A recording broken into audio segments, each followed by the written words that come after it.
Shane Hussain Shastri, Dr. K. Sindhi.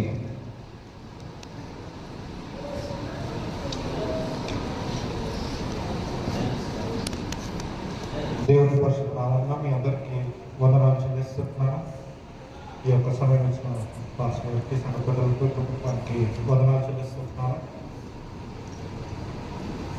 ఈరోజు ఈ విధంగా నిలబడి నేను మాట్లాడతానని, ఇంత త్వరగా మాట్లాడతానని నేనైతే అనుకోలేదు. తాతతో నాకున్నటువంటి కొన్ని జ్ఞాపకాలు నేను షేర్ చేసుకోవాలని ఆశిస్తున్నాను. మా తాతయ్య రెవరెండ్ డాక్టర్ జెస్సీ గారు, is not a ordinary Christian, is a strict disciplined Christian. ఆయన ఒక కఠినమైన దైవభక్తి కలిగిన ఒక క్రైస్తవుడు. అటువంటి కుటుంబంలో నేను జన్మించడము అది నాకు ఆశీర్వాదకరం.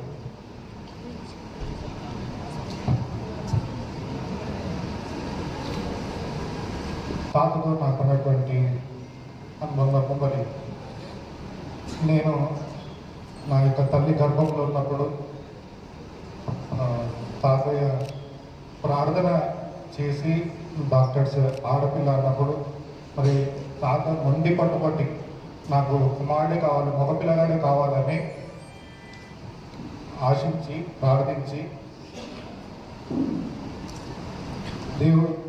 దేవునితో పోరాడి గెలిచి ఒక కుమారుగా ఈరోజు నేను మీ ముందర ఉన్నానంటే దానికి కారణం మా తాతయ్య ప్రార్థన. అంతేకాక మరి తాతయ్య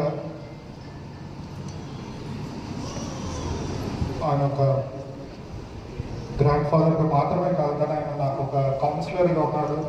ఎన్నో విషయాలు నన్ను కౌన్సిల్ చేసిండు, ఈ చెడు మార్గంలో పోయినప్పుడు సరి చేసిండు, కుటుంబ విషయాల్లో కానీ నన్ను ఇంకా ఎన్నో విషయాలు నన్ను గైడ్ చేసినటువంటి వ్యక్తి.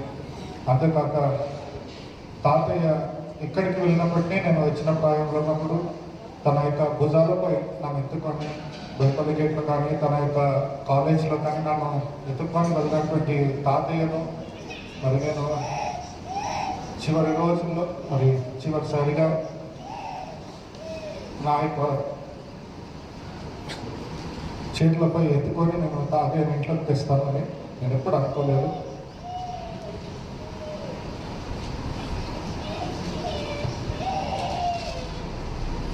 ఆయన తాతయ్య గురించి ఒక మాట చెప్పాలంటే, తాతయ్య daily morning after his bath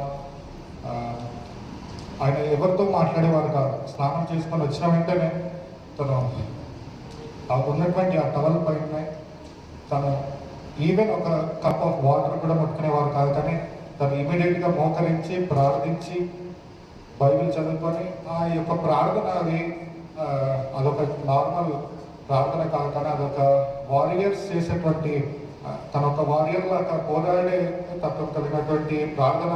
అది మేమందరం కుటుంబంగా మేము అది చూసినాం. అటువంటి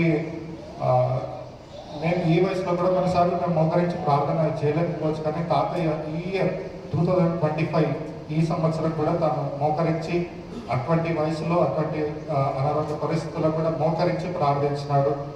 అంతేకాక చివరిగా నేను ఒక విషయం చెప్పి నేను ముగిస్తాను.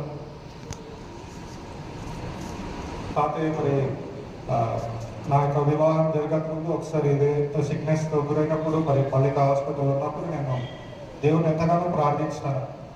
దేవా, తాతయ్యని ఏ విధంగానైనా మీరు బ్రతికించండి, ఆరోగ్యంగా ఇంటికి తీసుకురండి. నేను మమ్మీ డాడీతో షేర్ చేసుకోలేను, ఎన్నో విషయాలు తాతయ్యతో షేర్ చేసుకున్నాను. తాతయ్య చేతుల మీదుగా నా యొక్క వివాహం జరగాలని నేను కోరుతున్నాను. మరి అంతేకాక తాతయ్య దేవుడు నన్ను తాతయ్య చేతుల మీద వివాహం అది మాత్రమే కాకుండా నా యొక్క కుమారుడిని కుమార్తెను తన యొక్క మన్మరాల్ని ఎత్తుక్కొని ఆశీర్వదించి తన యొక్క బ్లెస్సింగ్స్ మనకి ఇచ్చినందుకు ఆ యొక్క అవకాశాన్ని ఇచ్చిన దేవునికి వందనాలు చెల్లిస్తున్నాను. మరి తను ఎప్పుడు హైదరాబాద్కి లాస్ట్ తను ఎప్పుడు హైదరాబాద్కి వచ్చినప్పటికీ అయ్యా నేను 2 days నీ దగ్గర ఉంటాను అయ్యా వచ్చి అని చెప్పి బస్ స్టాండ్లో దిగిన వెంటనే తాతయ్య ఒక మాట అన్నాడు, ఇక్కడ ఫేమస్ బిర్యానీ ఎక్కడ ఉందో అక్కడ నన్ను తీసుకెళ్ళు, నాకు మంచి టేస్టీ బిర్యానీ తినాలనుంది అనేవాడు. మంచి ఇది మరి తాతయ్యతో నేను చాలా మంచి జ్ఞాపకాలు ఉన్నాయి. ఆ యొక్క జ్ఞాపకాలను పంచుకోవడానికి సమయం లేదు. కానీ పరిశుద్ధ గ్రంథంలో మరి మొదటి రాజులు 3వ అధ్యాయం 12వ వచనంలో ఫస్ట్ కింగ్స్ 3:12 సెలవించిన రీతిగా there was no one like you before you not shall one like you arise after you. తాతయ్య లాంటి గొప్ప మనుషులను నేను చూడలేదు, ఇక ముందు కూడా మనం చూడలేము. తాతయ్య నన్ను, మా యొక్క మమ్మీ డాడీని, తమ్ముడిని, తాతయ్యకి ఇదొక్క మాట చెప్పి నేను ముగిస్తాను. మమ్మీతో ఒక మాట అనేవాడు, నాయన నీ ఆరోగ్యం ఇట్లా ఉంది కదా, నేను టికెట్స్ బుక్ చేసుకొని వస్తాను అంటే, వద్దమ్మా నాకు ఏమన్నా సరే నువ్వు అక్కడ ఉండు, నువ్వు నీ గురించి, నీ పిల్లల గురించి, నీ కుటుంబం గురించి ఆలోచించుకో అనేవాడు. మరి అంత గొప్ప జీవితాన్ని కలిగినటువంటి తాతయ్యను మేము మిస్ అవుతున్నాం. ఐ మిస్ యూ తాతయ్య until we meet you in his glory. Thank you. For KBC.